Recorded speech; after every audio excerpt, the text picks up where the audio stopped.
Selanjutnya, saya akan menjelaskan tentang stasiun pemutaran dan penyelesaian. Nah, yang pertama, stasiun pemutaran ini adalah continuous centrifugal atau biasanya disebut dengan LCF. Continuous centrifugal atau LCF ini sering digunakan untuk memutar masakan dengan vikos tinggi seperti masakan D, masakan C, ataupun masakan B. Karena continuous centrifugal ini dapat memutar hingga kecepatan 1450 rpm yang digerakkan menggunakan elektromotor dengan daya 90 kW. Pada saat operasional, masakan akan masuk secara terus-menerus ke dalam putaran, dan air siraman pun sama, dimasukkan dengan cara terus-menerus, sehingga kapasitas putaran dengan jenis continuous centrifugal ini lebih besar jika dibandingkan dengan yang bertipe batch. Kelemahan centrifugal continue yaitu kristal sering pecah karena RPM putarannya terlalu tinggi, sehingga pada saat membentur dinding sentrifugal kristal akan langsung pecah. Kemudian korosi akibat gesekan dengan screen. Selanjutnya adalah jenis putaran batch centrifugal. Nah, putaran jenis ini digunakan untuk memutar masakan dengan HK tinggi. Biasanya digunakan untuk putaran gula produk.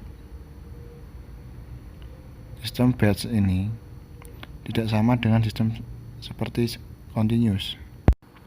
Masakan yang masuk itu harus diputar terlebih dahulu sampai selesai, dan si batch ini baru bisa memasukkan bahan berikutnya, sehingga ada batas maksimalnya pada setiap putaran atau setiap siklus. Satu siklus batch centrifugal terdiri dari beberapa cara atau beberapa step, yaitu pertama feeding dengan putaran 200 rpm, kemudian naik sampai washing, pencucian, kemudian spinning.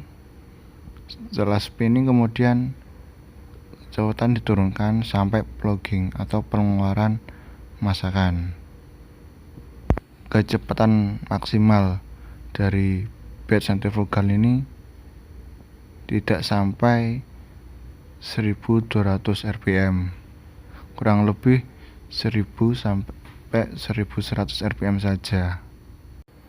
Ini untuk menjaga keutuhan kristal pada saat diputar. Pada batch centrifugal ini juga terjadi steaming. Hal ini digunakan untuk membuat gula yang keluar dari batch centrifugal tidak terlalu basah. Uap yang digunakan adalah uap kering dengan tekanan 0,5 sampai 0,8 bar. Nah, selanjutnya adalah sugar dryer and cooler. Sugar dryer and cooler ini terdiri dari dua bagian, yaitu bagian pengering dryernya dan bagian cooler atau pendinginnya.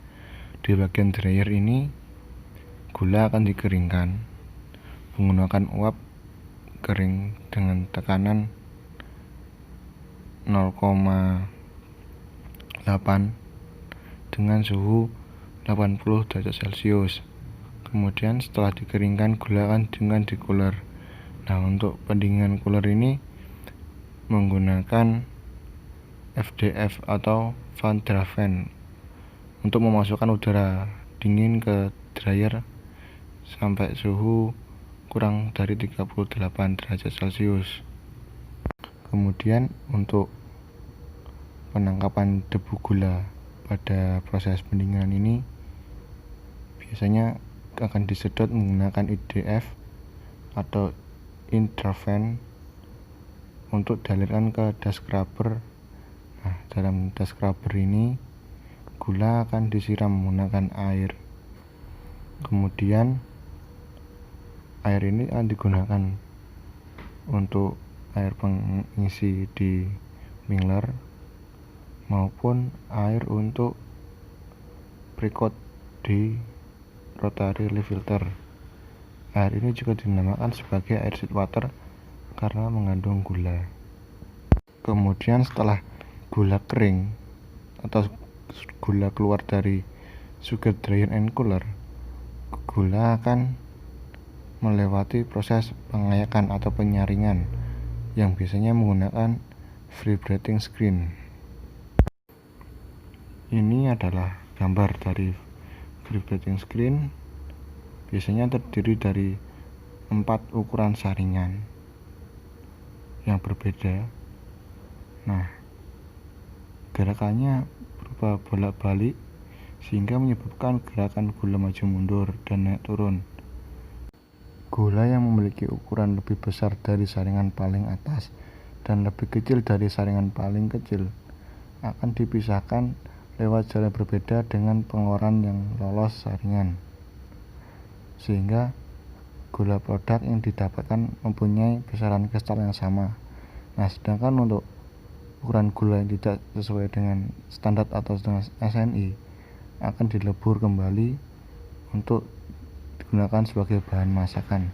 Nah, ini adalah spesifikasi gula produk, yaitu kadar air kurang dari 0,1%, temperatur gula 36-40 derajat Celcius, kolor GKP 1 81-200 IKUMSA, kolor GKP 2 201-300 IKUMSA, raka gula produk 99,80%, basa jenis butir 0,8-1,2 mm. Nah, selanjutnya saya akan menjelaskan tentang syarat gudang gula. Syarat gudang gula adalah sebagai berikut. Yang pertama, suhu ruangan normal kurang lebih 35 derajat Celcius. Udara dalam gudang harus kering atau tidak lembab. Kelembapan udara kurang lebih 75%. Kondisi bangunan, atap tidak bocor, dinding kokoh, kedap air dan tidak terpengaruh udara luar, lantai kokoh serta kedap air. Sirkulasi udara dalam ruangan gudang harus baik. Drainase lingkungan sekitar baik, dilengkapi pengukur suhu ruangan atau termometer, dilengkapi pengukur kelembapan udara atau hygrometer, dilengkapi alat pemadam kebakaran, serta yang terakhir dilengkapi dengan conveyor untuk menyusun tumpukan gula dalam gudang gula. Nah, saya kira untuk materi pemutaran dan penyelesaian sudah cukup. Saya akan melanjutkan ke materi berikutnya.